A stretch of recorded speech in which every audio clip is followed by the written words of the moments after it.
श्रावण महीने की दोनों अष्टमियों में से कोई भी अष्टमी, आज भी नियम है हमारा, कोई मदिरा पान में डूबा है, कोई वेश्यावृत्ति में डूबा है, कोई मांसाहार में डूबा है, कोई गलत काम में जुए आदि में डूबा हुआ है, तुम छुड़ा छुड़ा कर रह गए कि मत जा मत कर, तुम छुड़ा छुड़ा कर रह गए। तो शिव महापुराण का एक बड़ा सुंदर भाव वर्णन करा गया। शमी के 5 पत्ते, बेलपत्री के 5 पत्ते, बेर के 5 पत्ते, क्या क्या चीज है जरा जम के बोलो।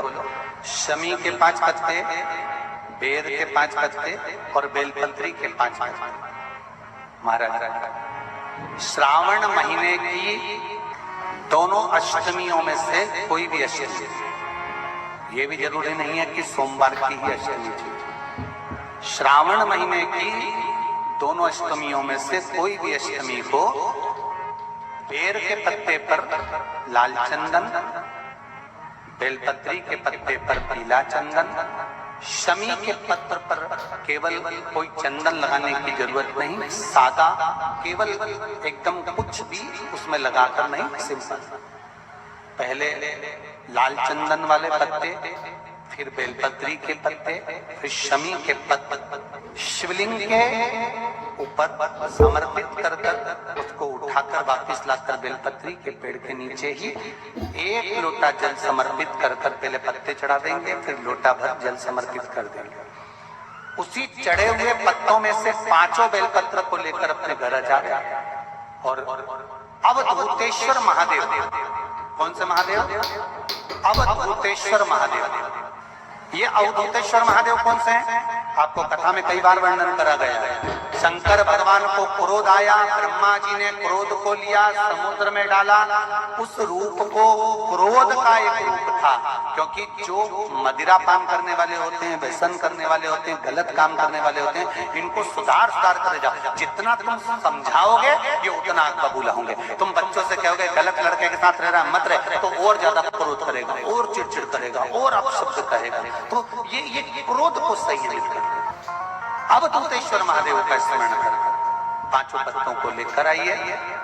कुछ समय बाद जैसा जैसा समय की अनुकूलता मिले, आप किसी मदिरा का पान करने वाले या किसी व्यक्ति को वो पत्ते दोगे या प्रसाद के रूप में दो तो अच्छी बात है, नहीं तो उस पत्ते का थोड़ा थोड़ा भाग भी प्रतिदिन मात्र 21 दिन तक अगर थोड़ा थोड़ा भाग भी दे दिया जाए तो धीरे धीरे धीरे धीरे मदिरा पान, व्यसन, गलत आदतें छूटना प्रारंभ हो जाती है और वो शंकर की शरणागति ग्रहण करते हैं। महाराज, शिव अर्चना, ये तो अभी अभी लोगों की थोड़ी सी सोच गलत हो गई। ये दुनिया के लोगों को ये तो मालूम नहीं है भगवान शंकर के लिए। हाँ, शंकर भगवान के पास में भांग रहती है, शंकर भगवान के पास में भांग रखी हुई होती है। शंकर भगवान का भांग का श्रृंगार होता है, क्योंकि उसको बूटी के रूप में, औषधि के रूप में लिया जाए।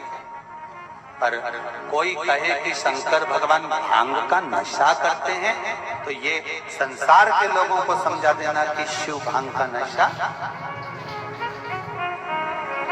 मेरा भोलेनाथ भांग का नशा नहीं।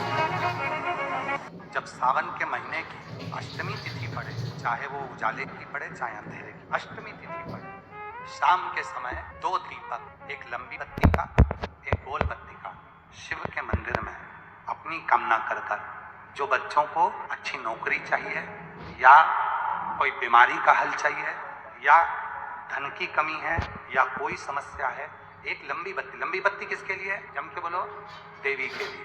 गोल बत्ती किसके लिए? देव। 2 बत्ती घी की, गोल बत्ती को जलाओ पहले, फिर लंबी बत्ती का जो दिया हो उसकी बत्ती का मुख गोल बत्ती की ओर हो, वो बत्ती अपनी ओर नहीं हो। समझ में आ रहा है ना सबको? गोल बत्ती के सामने अष्टमी के दिन प्रदोष के समय पर लंबी बत्ती का दीपक, पहले गोल बत्ती का दिया जलाया, फिर ये लंबी बत्ती का मुख उधर की ओर कर दीपक को जब हम प्रज्वलित करते हैं और अपनी जो कामना दोनों दीपक के सम्मुख में करते हैं, तो कामना पूर्ण होकर ही रहती है। पर करना क्या है? दोनों अष्टमी, सावन के महीने में जो उजाले पक्ष की अष्टमी आएगी उस पर भी करना है, और जो अंधेरे पक्ष की आएगी उस पर भी। किसी भी अष्टमी पर 1 बेलपत्र, 3 शमी पत्र, आप कभी दिल से, कभी मौका मिले हृदय से अशोक सुंदरी वाली जगह का स्पर्श कर भगवान शंकर के शिवलिंग पर एक बार समर्पित कर देखना और दूसरे वर्ष इंतजार करना कि तुम अष्टमी के दिन बाबा को शमी पत्र और बेलपत्र दिया था, क्या बाबा ने तेरे घर में धन और वैभव दिया कि नहीं दिया। जो स्थिति में गाड़ी चल रही थी वो स्थिति की गाड़ी तेरी पार हुई कि ना। किसी भी अष्टमी तिथि को 12 महीने में शुक्ल पक्ष कृष्ण पक्ष की अष्टमी तिथि पड़ती है। यदि किसी भी अष्टमी तिथि को अगर किसी ने नियम बनाया 5 अष्टमी का, 8 अष्टमी का, 7 अष्टमी का, एक कनेर का पुष्प शिवजी के शिवलिंग को समर्पित करना, अशोक सुंदरी के स्पर्श करना, और जो जलाधारी होती है, जैसे ये शिवलिंग है, ये जलाधारी है, तो पहले शिवलिंग पर स्पर्श, फिर अशोक सुंदरी का स्पर्श, फिर जलाधारी पर कनेर का पुष्प शिव जी की ओर मुख कर अर्थात जैसे मानो ये कनेर का पुष्प है, तो ऐसा शिवलिंग का स्पर्श करते हुए जलाधारी पर जो समर्पित करता है, भगवान शंकर उसके मन की कामना को पूर्ण जरूर करते हैं। एक कनेर का विवाह नहीं हो रहा, हम तो टेंशन में पड़ गए, लड़की 28 साल 30 साल का लड़का हो गया, विवाह नहीं हो रहा, कुछ मत करो। अष्टमी तिथि आए तो अशोक सुंदरी वाली जो जगह है वहां पर हल्दी की 7 बिंदियां लगा दो, लड़का लड़की का हाथ उस बिंदी पर रखवा दो, उसका नाम गोत्र बोलो, उसी हल्दी में उसके हाथ पीले करवा दो और पीपल के पेड़ पर उस हाथ के 5 छापे पड़वा दो। 3 महीने में विवाह पक्का हो जाता है।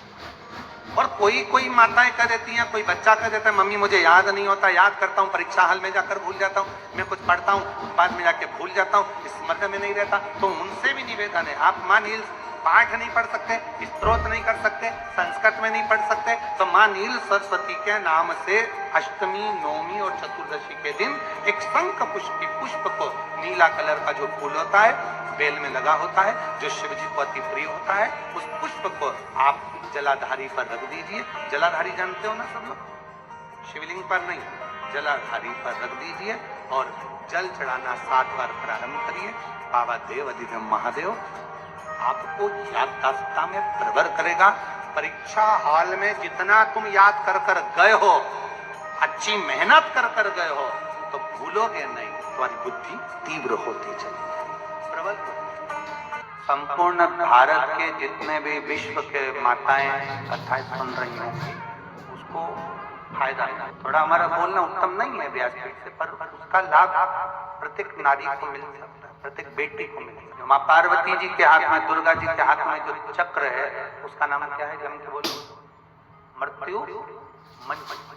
इसको अनायास ना ले, इसको अपने विचार में गलत भाव में ना ले।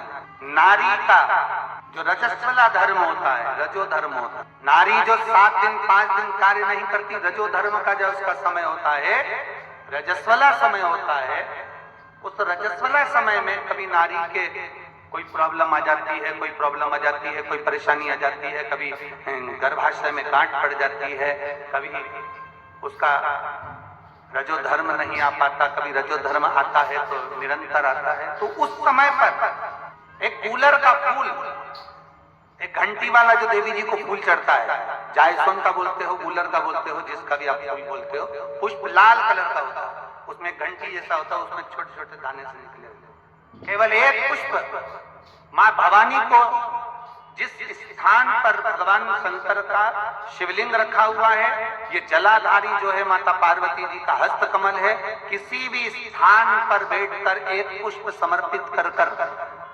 मृत्यु मंजरी चक्र का स्मरण कर अगर नारी उस पुष्प को मंदिर के द्वार के बाहर बैठकर भी खा ले या घर पर भी खा ले, तो उसके रजो धर्म से जुड़ी हुई जो भी तकलीफें होती है या गर्भाशय में गांठ भी होती है, तो धीरे धीरे गलना प्रारंभ हो जाता है। उस मृत्यु मंजरी चक्र का स्मरण बड़ा ये थोड़ा सा लोगों को लगेगा, बताओ महाराज जी कहाँ का विषय लेकर बैठ गए, पर संपूर्ण भारत की मेरी जीजियों के लिए ये प्रयोग बहुत जरूरी। संपूर्ण भारत की मेरी जीजी मृत्यु मंजरी चक्र का स्मरण भी हमारे को सुख का अनुभव करा, एक नारी के जीवन को सुखता प्रदान करता, आनंदता प्रदान करता। जैसे संतान नहीं होने पर आप सफेद आंकड़े की जड़ बांधते हो, कौन सा नाम लेते हो? तुम रुकेश्वर महादेव का। तुम रुका जी का नाम लेते हो, 21 बार घुमाते हो, कमर पर बांध लेते हो, संतान का सुख प्राप्त हो जाता है। ऐसे मृत्यु मंजरी चक्र का स्मरण। जब जब नारी को कोई तकलीफ आ रही है, डॉक्टर ने बोल दिया गर्भाशय में गठान पड़ गई, गर्भाशय में गांठ पड़ गई है, रसोली पड़ गई है, उस समय पर आपको स्मरण होना चाहिए। उस समय पर आपका स्मरण होना चाहिए। थोड़े दिन प्रयोग करिए और प्रयोग करने के बाद पत्र में लिखकर भी भेजना कि फल उसका फर्क पड़ा कि नहीं पड़ा। हमको भी तो मालूम पड़े कि हम जो शास्त्रों में पढ़ते हैं उसका जो रसतत्व निकालते हैं, आप तक पहुंचाते हैं, उसका फल क्या मिला, हमें भी तो मालूम पड़े। कौन सा चक्र है माँ पार्वती जी के हाथ में, माँ दुर्गा जी के हाथ में, भवानी के हाथ में? जम के बोलिए, सब बोलिए, सारे पंडालों के लोग। मृत्यु मंजरी वो चक्र है भवानी के हाथ में, दुर्गा के हाथ में, देवी। एक और अच्छी बात बहुत ध्यान लगाकर सुनिएगा। जितने आस्था चैनल पर सुन रहे हो, यूट्यूब पर सुन रहे हो, फेसबुक पर सुन रहे हो, या इस पंडाल में श्रवण कर रहे हो, बहुत सावधानी से ध्यान दीजिएगा। कभी श्रावण महीने में अगर आप शंकर जी के मंदिर में जाएं और शिव मंदिर किसी वृक्ष के नीचे हो, बट वृक्ष के नीचे हो, चाहे पीपल के वृक्ष के नीचे हो, चाहे वो आंवले के वृक्ष के नीचे हो, चाहे वो बेलपत्री के वृक्ष के नीचे हो, चाहे वो शमी के वृक्ष के नीचे हो, चाहे जिस वृक्ष, कोई भी वृक्ष के नीचे अगर कोई शिवालय है, शंकर जी का कोई मंदिर या शंकर जी का कोई शिवलिंग रखा हो, तो एक दुर्वा किसी भी श्रावण महीने में तुम जब भी किसी शिवालय में जाए, जिस वृक्ष के नीचे शिवलिंग, उस शिवलिंग पर ये शिवलिंग रखा हुआ है, ये जलाधारी, जलाधारी पर जहाँ शिवलिंग रखा हुआ है वहाँ कटी भाग माता पार्वती जी का हस्तकमल, उसके ऊपर रखा हुआ है शिवलिंग, सामने अशोक सुंदरी और भगवान शंकर के दोनों पुत्र गणेश कार्तिकेय, ऊपर से जल गिरता है जया विशाला शामलीबारी दौतली देव, ये भगवान शंकर की 5 बेटियां। तो जो कटी भाग, इस कटी भाग पर अगर मात्र एक दुर्वा समर्पित कर जिसकी किडनी या लीवर डैमेज हो रहा हो, काम नहीं कर रहा हो, या किडनी लीवर में कोई तकलीफ हो रही हो, या डायलिसिस चल रहा हो, तो मात्र एक दुर्वा उस कटी भाग पर श्रावण महीने में समर्पित कर उस दुर्वा के 7 टुकड़े कर 7 दिन प्रतिदिन सुबह के समय पर उसको चबाकर खा लेने पर या निगल जाने पर धीरे धीरे डायलिसिस बंद होने लगता है और किडनी लीवर अपना काम करना प्रारंभ कर देते हैं। एक दुर्वा, कितनी दुर्वा? एक दुर्वा, मात्र एक दुर्वा। शंकर भगवान पर चढ़े हुए जल जब नीचे की ओर आता है, जिस जगह पर जल गिरता है उस जगह पर मात्र एक दुर्वा अपनी कामना कर इस शरीर के सुख के लिए शंकर भगवान के जल गिरने वाले स्थान के पास में अवधूतेश्वर महादेव के नाम से रख दी जाती है, तो जिंदगी में कभी बड़ी बीमारी नहीं आती। उसी तरह इससे रोग को समाप्त करने के लिए दुर्वा का प्रयोग किया गया। आप लोगों ने पूर्व में जो शिव महापुराण की कथा कुबेरेश बाबा की तरह से करी थी, वो आप लोगों को ध्यान में होगा। दुर्वा कैसे उत्पन्न हुई थी, दुर्वा का महत्व क्या है, कितनी दुर्वा चढ़ाना चाहिए, कैसी दुर्वा चढ़ाना चाहिए, दुर्वा की उत्पत्ति का